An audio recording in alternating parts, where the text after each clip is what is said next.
Robert Downey Jr.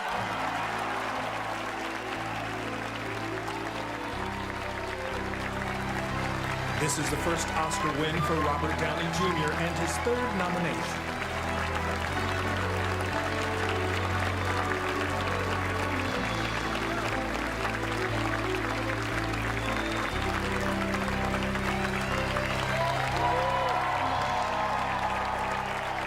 E avisa que foi ele, porque assim, o Robert Downey Jr. sempre vai ser inesquecível no papel do Homem de Ferro.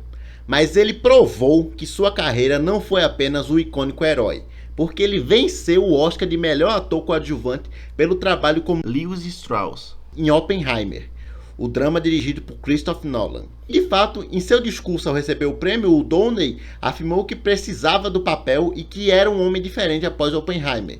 E antes mesmo de conquistar a estatueta, ele já tinha dado várias entrevistas no sentido de que o longa o ajudou a restaurar sua credibilidade, porque nas últimas décadas ele foi um dos maiores astros do cinema, com o maior salário e tudo, e foi, claro, o responsável direto pelo sucesso do universo cinematográfico da Marvel, interpretando o Tony Stark e o Homem de Ferro, onde ele transformou o personagem em um ícone da cultura pop. E hoje em dia ele tem toda essa glória merecidíssima. Mas o que muitas pessoas não sabem ou não lembram, que antes disso, anos atrás, a carreira de Robert quase acabou, ele foi preso e tudo. E é isso que vamos falar no vídeo de hoje, alguns fatos sobre a carreira desse grande ator que deu a volta por cima e saiu de um abismo para chegar no topo. O Robert Downey Jr. ele nasceu em 4 de abril de 1965 e muitos nem sabem, mas ele já nasceu no meio artístico, porque o pai dele, o Robert Downey, é diretor, escritor, ator e produtor de filmes independentes, enquanto a mãe dele, a Elsie Downey, também é atriz e apareceu em diversos filmes do marido. E apesar dele só ter ficado famoso lá por volta dos 27 anos, quando interpretou Charlie Chaplin, a verdade é que o Robert já atuava há muito tempo, e bota tempo nisso, porque ele tinha apenas 5 anos quando apareceu em seu primeiro filme, que é o Pond, e aos 7 ele apareceu em Greaser Palace. Ambas são produções do seu pai. E foi nesse período que, infelizmente, ele experimentou drogas pela primeira vez. Ele tinha apenas 6 anos quando seu pai lhe ofereceu a droga em um momento do qual ele disse se arrepender até hoje. E aí os pais dele se separaram por volta de 1977 e ele foi morar com o pai na Califórnia. E aí foi onde ele começou os estudos e tal, mas abandonou pouco tempo depois e foi trabalhar em restaurantes, lojas de sapato, enquanto atuava em umas produções locais de teatro. Quando ele voltou a morar com a mãe em 1982, foi onde ele começou sua carreira de ator em meio período. E ele foi fazendo filme até que chegou em 1992, onde ele fez uma atuação arrasadora. E assim, o Robert Downey Jr. ter ganhado o Oscar agora em 2024 foi de maneira merecidíssima, afinal ele arrasou em Oppenheimer, onde ele interpreta o empresário americano Lewis Strauss, que foi um dos maiores defensores do sigilo sobre o progresso com armas nucleares, e durante a narrativa ele é um dos antagonistas de Oppenheimer, principalmente na forma de como ambos pensavam sobre as consequências da produção de armas nucleares. É um personagem interessantíssimo. Só que para quem não sabe, o Robert já foi indicado ao Oscar em 2 vezes no passado dos anos. A primeira foi em 1992 na categoria de melhor ator por sua interpretação como Charlie Chaplin, que era para ter ganhado, porque o cara fez uma atuação esmagadora. E a segunda indicação ocorreu em 2009, também como melhor ator coadjuvante no filme Trovão Tropical, mas infelizmente ele também não ganhou. Já no Globo de Ouro ele foi indicado 4 vezes e levou para casa 2 prêmios. A primeira em 1994 por Short Cuts, na categoria de melhor elenco de cinema, e a segunda foi em 2010 como melhor ator em comédia ou musical por Sherlock Holmes.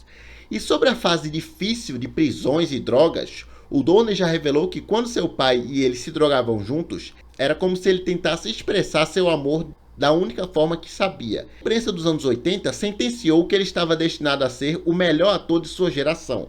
Só que em 96 as coisas mudaram, onde as mesmas manchetes que outrora o elogiavam, agora o rotulavam de forma diferente: o enésimo viciado de Hollywood. O Downey ele foi preso primeiro ao dirigir, segundo ele, sobre o efeito da melhor droga que já tinha experimentado desde daquela que ele consumia com o pai e o ator Jack Nicholson. E aí quando ele foi preso, no porta-luvas foi mostrado heroína e um Magnum 357. E um mês depois ele entrou na casa errada e dormiu na cama vazia do filho dos vizinhos. E aí a dona da casa ligou para a polícia. No momento da ligação, o ronco do ator podia ser ouvido no fundo. E esse áudio na época vazou na internet. E aí isso viralizou de um jeito enorme, onde a imprensa retratava aquilo como um retrato perfeito de uma pessoa famosa que havia caído em desgraça. E aí o Sean Penn e o Dennis Quaid tentaram arrastar ele para um centro de reabilitação. Ele fugiu pouco tempo depois a polícia o deteve drogado novamente conduzindo um carro, dessa vez um Porsche. E ele estava pelado e jogando ratos imaginários pela janela. Até a sua ex-empresária na época disse que todo dia pela manhã lia o jornal pensando que ia encontrar o obituário de Robert, de tão sério que estava a coisa. Ela até desistiu de se tornar empresária em Hollywood e se tornou designer de joias após cansar de lidar com o vício tanto de Robert quanto de outros atores que ela trabalhou. E aí, um ano depois, o Downey faltou a um controle de antidrogas e foi condenado a 113 dias de prisão. Em 99, ele não compareceu a outro teste a narcóticos, foi uma violação à liberdade condicional que o levou a uma condenação de 3 anos.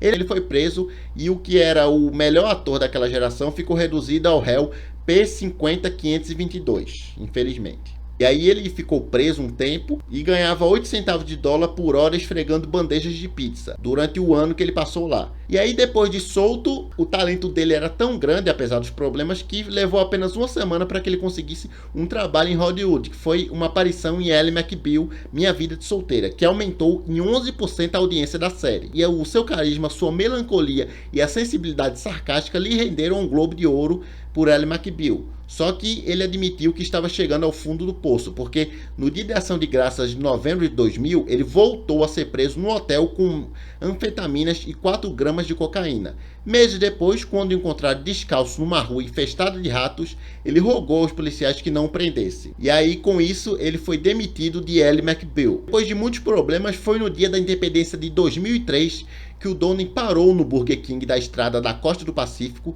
e enquanto comia um hambúrguer, ele decidiu que já havia tido o suficiente e jogou todas as drogas que tinha no mar e a partir dali começou sua reabilitação. O Pilates, a filosofia oriental, a meditação e o Kung Fu canalizaram sua síndrome de abstinência e aí ele começou a frequentar a terapia e não deixou desde então. Com isso ele começou a se reerguer. Depois disso, o grande Elton John o apoiou publicamente quando escolheu ele para o seu clipe I Want Love.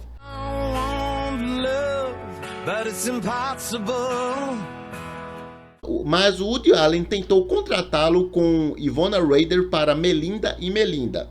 Só que foi aí que ele descobriu que nenhuma companhia de seguros de Hollywood estava disposta a cobrir a apólice dos contratos dele, porque eram considerados voláteis demais. Se tivesse uma recaída, o povo ia perder um dinheiro absurdo. Só que, felizmente, o Robert tinha a indústria do seu lado, porque ele nunca se envolveu em discussões, jamais tinha chegado tarde a uma gravação e sempre levantou com entusiasmo o ânimo das equipes. O problema dele era pessoal. O amigo dele, o grande Mel Gibson, que o conheceu rodando Air America Loucos pelo Perigo no ano de 1990, pagou do próprio bolso o seguro para que ele protagonizasse Crimes de um Detetive, de 2003. E com isso a crítica voltou a se apaixonar por Robert. Então ele foi se reerguendo aos poucos na vida. E uma coisa que poucas pessoas sabem, eu mesmo descobri nas pesquisas para fazer esse vídeo, que o Robert tem um álbum de música própria, isso mesmo, o The Futurist, que foi lançado em 2004, e o autor descreveu o disco como um pop erudito com jazz e influências clássicas. Confere aí.